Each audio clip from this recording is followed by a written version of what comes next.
Jacobians, video number 9, condition for dependence, video number 2a. Welcome all of you. Theorem: let u1, u2, u3 be functions of x1, x2, x3. Then u1, u2, u3 are dependent if and only if Jacobian of u1, u2, u3 with respect to x1, x2, x3 is equal to 0. Proof: पिछले video मैंने 2 variable versus 2 variables पर based यही theorem कराया था. अब एक variable हमने बढ़ा दिया u वाले में, एक वेरिएबल बढ़ा दिया इसमें. अब 3/3 हो गए. प्रूफ का पैटर्न वही रहेगा. Let u1, u2, u3 be dependent. अगर ये 3 वेरिएबल्स डिपेंडेंट हैं तो इनके बीच में एक लीनियर रिलेशन जरूर होना चाहिए. Then there must be a linear relation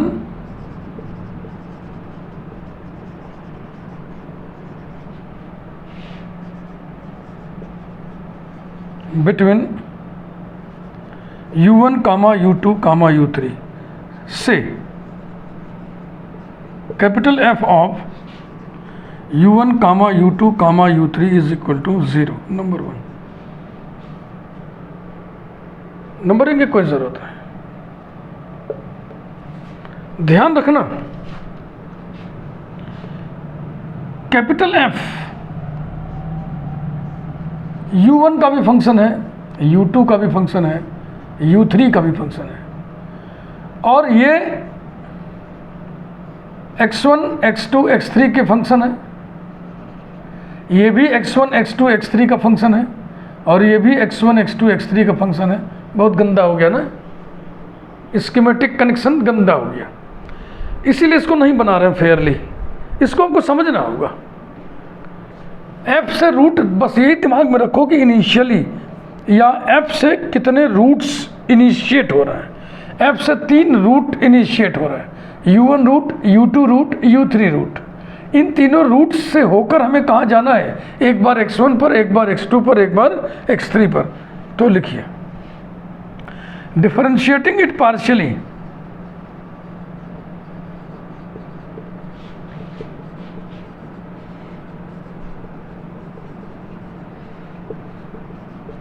with respect to x1, x2, x3 respectively.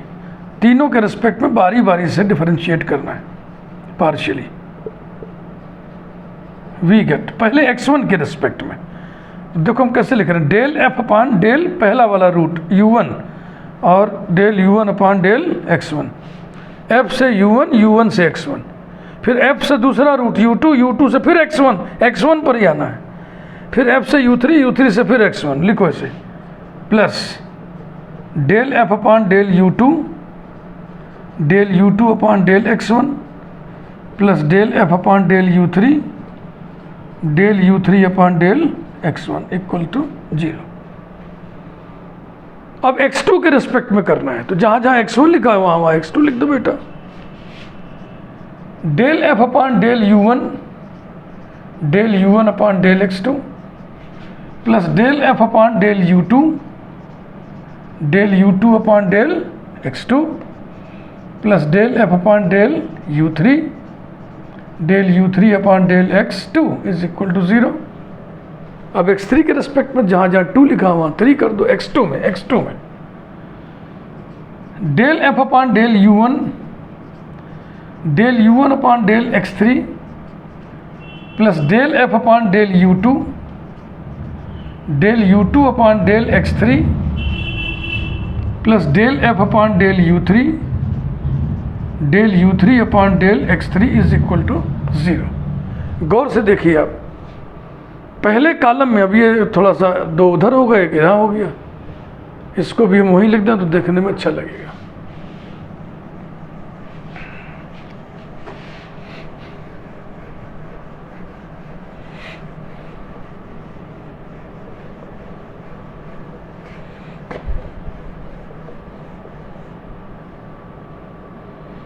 इसको भी हम वही लिख दे रहे हैं।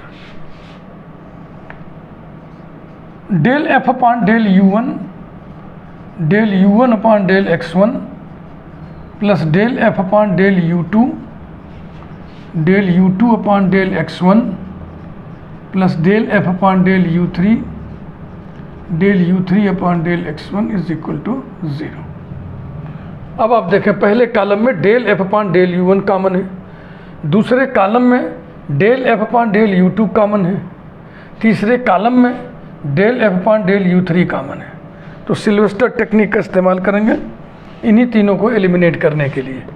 Eliminating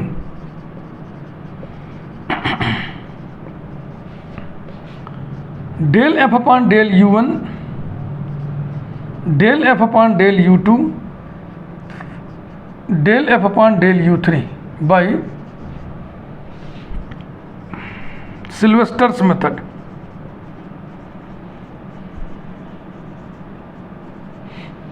we have,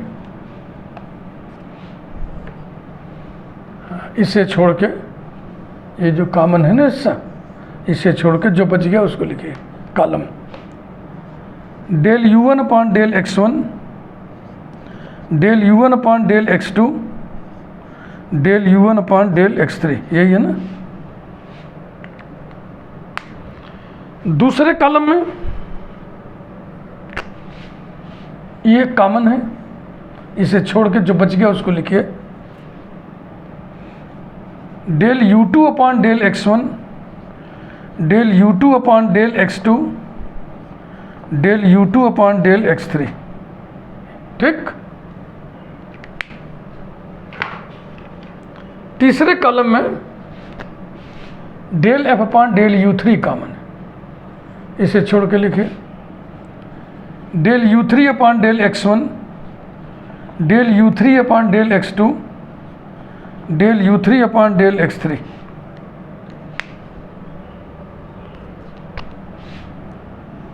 equals to 0। यही सिल्वेस्टर मेथड होता है। डिटर्मिनेंट के रोज और करस्पॉन्डिंग कॉलम्स को हम इंटरचेंज करने जा रहे हैं, क्योंकि ऐसा करने से डिटर्मिनेंट पर कोई असर नहीं पड़ता है। ट्रांसपोज करना बोलते हैं इसको।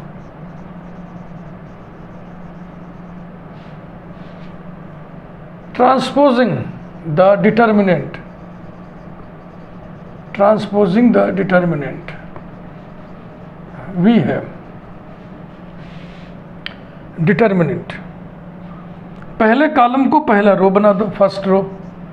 Del U1 upon del X1, del U1 upon del X2, del U1 upon del X3 equals to 0 पहले लिख दिए। फिर दूसरे कॉलम को दूसरा रो बना के लिख दो। Del U2 upon del X1, del U2 upon del X2, del U2 upon del X3। अब थर्ड कॉलम को थर्ड रो बना के लिख दो। Del U3 upon del X1, del U3 upon del X2, del U3 upon del X3। and by definition of Jacobian it is nothing but Jacobian of U1, U2, U3 with respect to X1, X2, X3।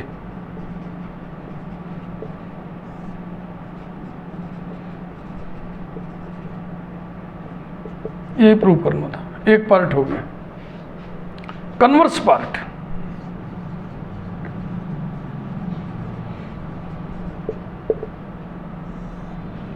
Given del U1, U2, U3 upon del X1, X2, X3 equals to 0. We have to prove that.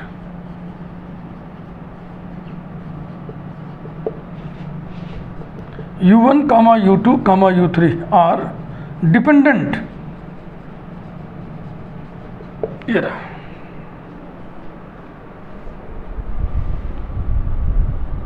अब हम ये कहेंगे U1, U2, U3, X1, X2, X3 इन 6 variables को connect करने वाले 3 equations को हम implicitly यूं लिख सकते हैं। यूं माने कैसा, अभी दिखाते हैं लिख के।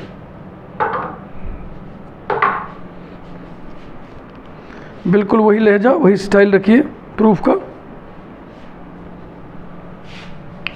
Clearly the equations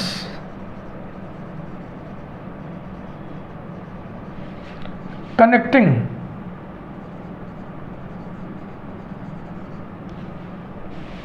six variables u1, u2, u3 and x1, x2, x3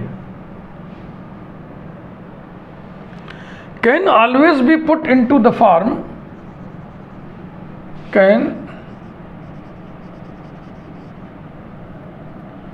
always be put into the form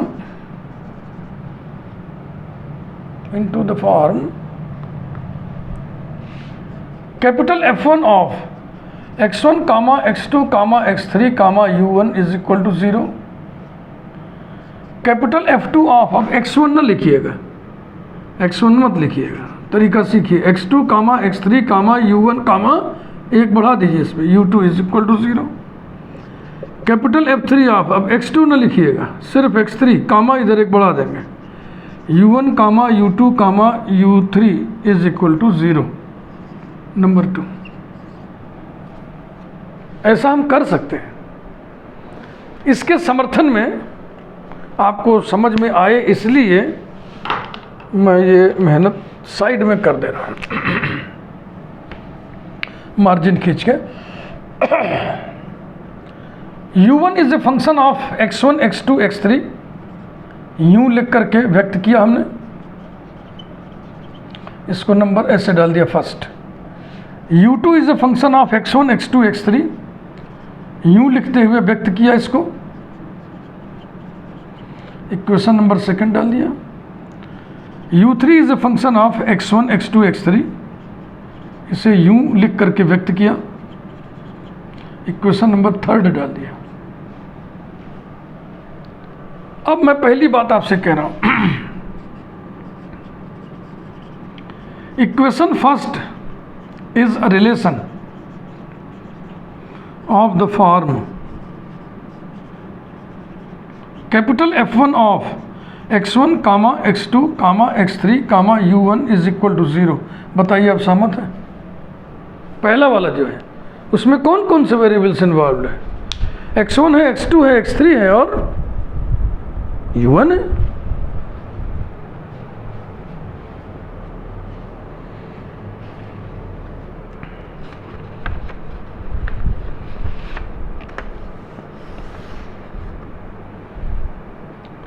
अब अगर पहले दूसरे के बीच में x1 को एलिमिनेट कर दें,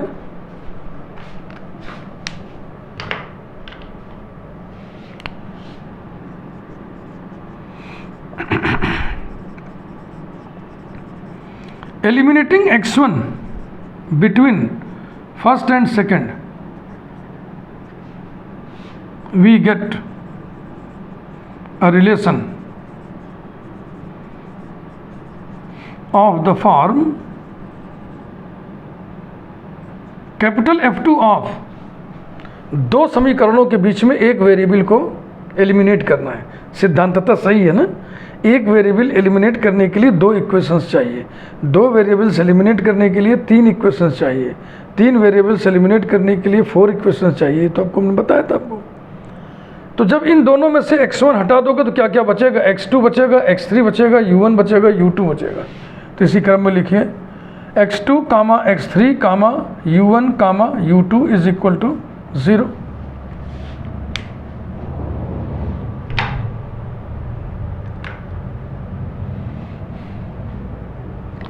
अब हम इन तीनों के बीच में रखे, तीनों के बीच में दो वेरिएबल को एलिमिनेट कर दें, x1 x2।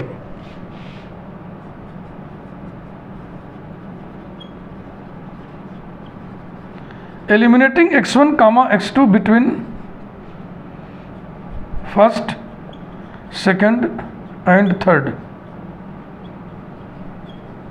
We get a relation of the form, अब बताइए इन तीनों में आपने x1 x2 को हटा दिया तो क्या बचेगा, x3 बचेगा, u1 u2 u3 बचेगा। Capital F of x3 comma u1 comma u2 comma u3 is equal to 0। तो यहाँ पे आपने जो लिखा हुआ है इसको हम यहाँ पे सत्यापित कर दिए, वेरीफाई कर दिए कि हाँ भाई हाँ ऐसा हो सकता है, ऐसा किया जा सकता है। सकने की बात हो रही, can be put into the form. अब आगे बढ़िए। अब आपके सामने ये तीन इम्प्लिसिट फंक्शंस हैं जो इक्वेशन के रूप में लिखे गए। ये जो बाईं तरफ है ये इम्प्लिसिट फंक्शंस हैं। इसके लिए आपने जैकोबियन पढ़ा हुआ है, उसका फार्मूला जानते हैं आप। For these implicit functions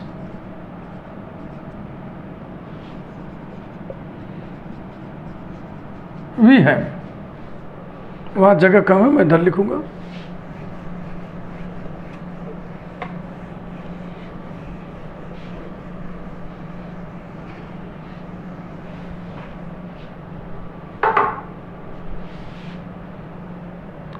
-1 whole to the power 3 del f1 f2 f3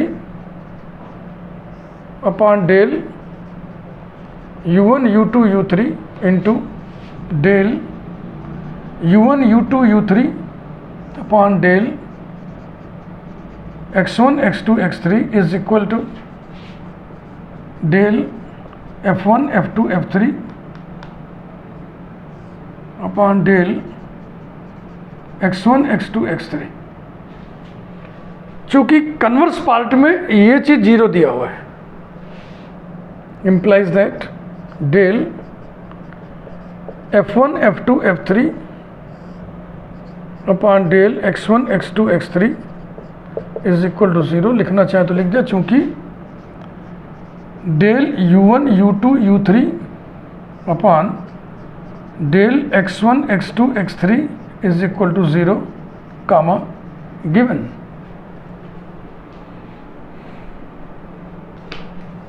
implies that determinant del f1 upon del x1 del f1 upon del x2 del f1 upon del x3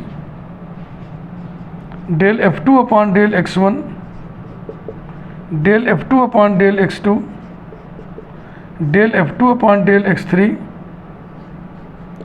del f3 upon del x1 del f3 upon del x2 del f3 upon del x3 equals to 0।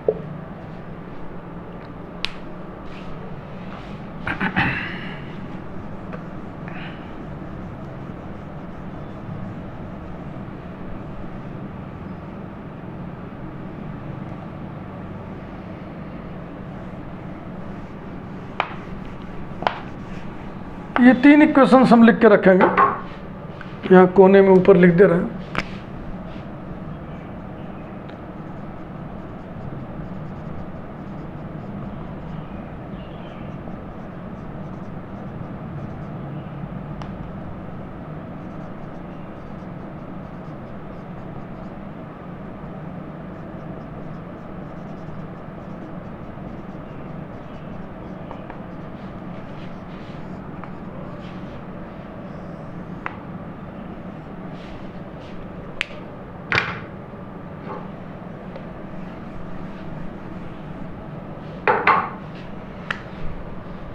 implies that determinant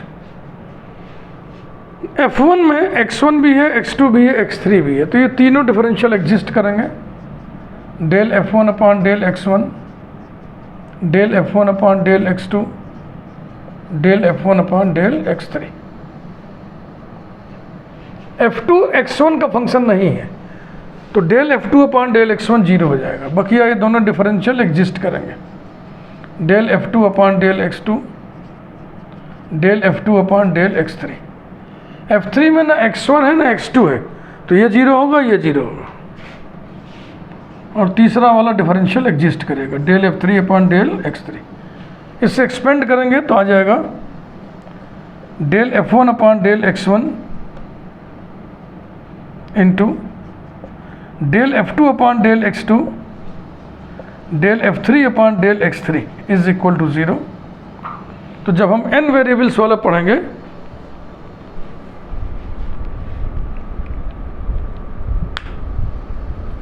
तो उसमें हम इस step पर कहेंगे कि कोई एक zero होगा, तो कोई एक जीरो को मान के चलेंगे हम। यहाँ चूंकि तीनों ही है तो तीनों केस हम डिस्कस कर लेंगे। Implies that del F1 upon del X1 is equal to 0 और del F2 upon del X2 is equal to 0 और del F3 upon del X3 is equal to 0। एक एक केस को आइए डिस्कस करें।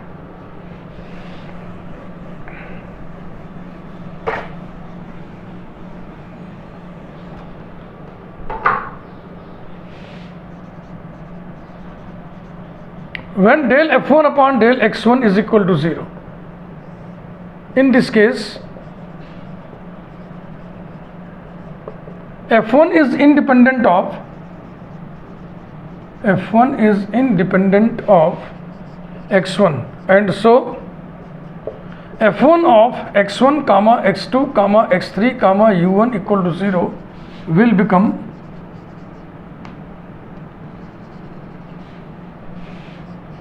F1 of X2 comma X3 comma U1 is equal to 0।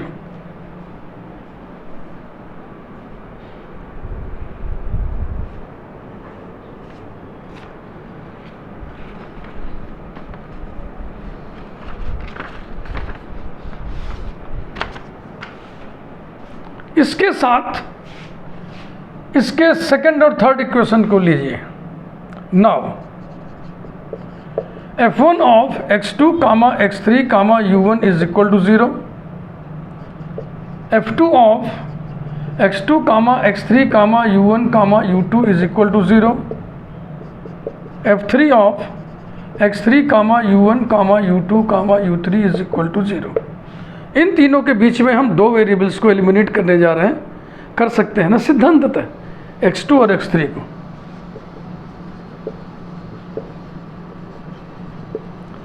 Eliminating X2 and X3 between these three equations we get, जब इन तीनों के बीच में X2 X3 हटा दोगे, एलिमिनेट कर दोगे तो क्या क्या बचेगा? U1 U2 U3 बचेगा। We get a relation between U1 comma U2 comma U3 full stop. U1 U2 U3 में एक रिलेशन प्राप्त हो गया। इसका मतलब U1 U2 U3 डिपेंडेंट है। दस U1 comma U2 comma U3 are dependent, ये रहा। नेक्स्ट, दूसरे वाले को हम 0 के बराबर लेकर देख लें।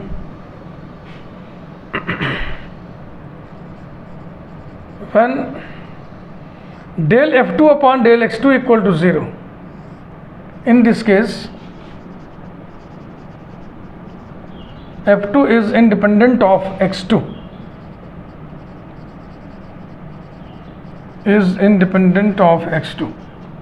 and so F2 of ये वाला X2 X3 U1 U2 is equal to 0 will become F2 of X3 comma U1 comma U2 is equal to 0। अब इसके साथ इसको लीजिए। Now F2 of X3 comma U1 comma U2, देखो इसके साथ अब F2 वाले के साथ किसको ले रहे हैं? इसके बाद वाले को। हाँ, तो जनरल वाले में अगर हम FR लेंगे तो FR+1 FR+2 ऐसे लिया जाएगा। इस पूरा ध्यान रखिएगा दोनों प्रूफ को। इक्वल टू 0 और इसके आगे वाला 2 के बाद 3 F3 of X3 comma U1 comma U2 comma U3 is equal to 0। दो इक्वेशंस के बीच में हम एक वेरिएबल को एलिमिनेट कर सकते हैं, तो आइए X3 को एलिमिनेट कर दें। Eliminating X3 between these two equations we get a relation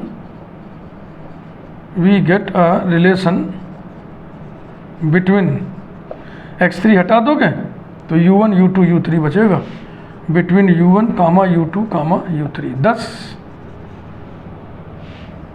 u1 comma u2 comma u3 are dependent. अब आइए एक केस और बचा, इसको भी डिस्कस कर लें। Del f3 upon del x3 equal to 0।